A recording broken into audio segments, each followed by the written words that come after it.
வணக்கம், welcome back to ஜாஸ் Tamil YouTuber. உங்களுக்கு ஆன்மீகம் சம்பந்தப்பட்ட தகவல்கள் பிடிக்கும்னா நம்ம சேனலை மறக்காம சப்ஸ்கிரைப் பண்ணிக்கோங்க. அப்படியே பக்கத்துல இருக்க பெல் பட்டனும் பிரஸ் பண்ணிக்கோங்க. இன்னைக்கு இந்த பதிவில் நம்ம பார்க்க போறது வைகாசி மாசத்துல வரக்கூடிய அமாவாசை சோடசக்கலை நேரம் பத்தி தான் பார்க்க போறோம். தொடர்ந்து எல்லாருமே பதிவை பாருங்க. இப்ப வாங்க நம்ம வீடியோக்குள்ள போயிடலாம். அமாவாசை திதி முடியக்கூடிய நேரத்துல வரக்கூடிய நேரம் தான் சோடசக்கலை நேரம் அப்படின்னு சொல்லுவோம். நிறைய பேருக்கு சோடசக்கலைனா என்ன அப்படின்றது தெரிஞ்சிருக்கும். இன்னுமே நிறைய பேருக்கு சோடசக்கலை பத்தி தெரியாததுனால அவங்களுக்காக தான் இன்னைக்கும் இந்த பதிவுல நான் சோடசக்கலைனா என்னன்னு சொல்லியிருக்கேன். 16 லட்சுமிகளும் ஒன்னா சேர்ந்து ஆசிர்வதிக்கக்கூடிய நேரம் தான் சோடசக்கலை நேரம். சோடசக்கலை நேரம் பாத்தீங்கன்னா இன்றைய தினம், அதாவது 6/6/2024 வியாழக்கிழமை இன்றைய தினம் வருது.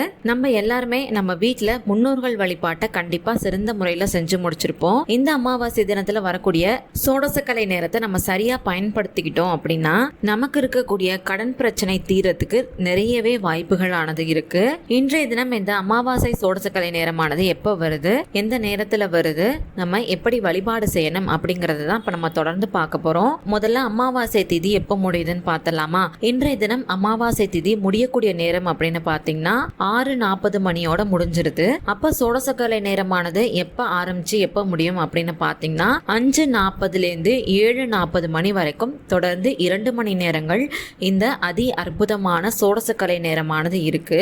இந்த 2 மணி நேரமும் உங்களால தியானம் செய்ய முடியும் அப்படின்னா ரொம்ப நல்லது. தியானம் பண்ணுங்க. உங்க வீட்டிலேயே அமைதியா இருக்கக்கூடிய இடத்துல தரையில ஒரு விரிப்பு விரிச்சு அதுக்கு மேல அமர்ந்து உங்களுடைய தேவை என்னவோ அதை சொல்லி வழிபாடு செய்யணும். முக்கியமான விஷயம், உங்களுக்கு இருக்கக்கூடிய எல்லாத்தையும் இந்த நேரத்துல சொல்லி வழிபாடு செய்யாதீங்க. உங்களோட வாழ்க்கைக்கு எது தேவையோ, எது கிடைச்சா உங்க வாழ்க்கை நல்லா இருக்கும் அப்படின்னு நீங்க நினைக்கிறீங்களோ அது ஏதாவது ஒரே ஒரு தேவையை மட்டும் எடுத்து அதை மட்டும் சொல்லி வழிபாடு செய்யுங்க. அது பணம் சம்பந்தப்பட்ட பிரச்சனையா இருக்கலாம், வேலை கிடைக்கணும், திருமணம் நடக்கணும், வீடு வாங்கணும், நோய் நொடிகள் இல்லாம இருக்கணும், குடும்பத்துல பிரச்சனை இல்லாம இருக்கணும் அப்படின்னு அது எதுவா இருந்தாலும் சரி, அந்த பிரச்சனையில ஏதாவது ஒன்ன மட்டும் தான் எடுத்து நீங்க சொல்லி இந்த தியானத்தப்ப நீங்க மனசுல நினைச்சு வழிபாடு செய்யணும். இந்த தியானம் செய்யறப்ப நீங்க தரையில உட்காந்துக்கிறீங்க அப்படின்னா தரையில ஒரு விரிப்பு விரிச்சு அதுக்கு மேல உட்காந்துக்கோங்க.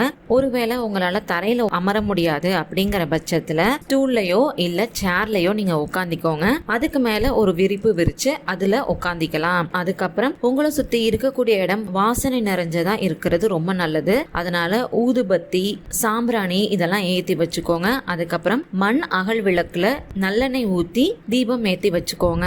ஒருவேளை உங்களால தொடர்ந்து தியானம் பண்ண முடியல, உங்களுடைய மனசு அலைப்பாஞ்சுக்கிட்டே இருக்கு, ஒருநிலைப்படுத்த முடியல அப்படின்னு நீங்க நினைக்கிறீங்கன்னா ஓம் நமச்சிவாய அப்படிங்கிற இந்த மந்திரத்தை சொல்லி தாராளமா நீங்க வழிபாடு செய்யலாம். இந்த 2 மணி நேரத்துல பாத்தீங்கன்னா 5 சொடக்கு போடக்கூடிய 5 வினாடிகள் தான் சோடசக்கலை நேரம். ஆனா நம்மளால அந்த 5 நொடிகள் எப்ப வருது அப்படிங்கறத கண்டுபிடிக்க முடியாது.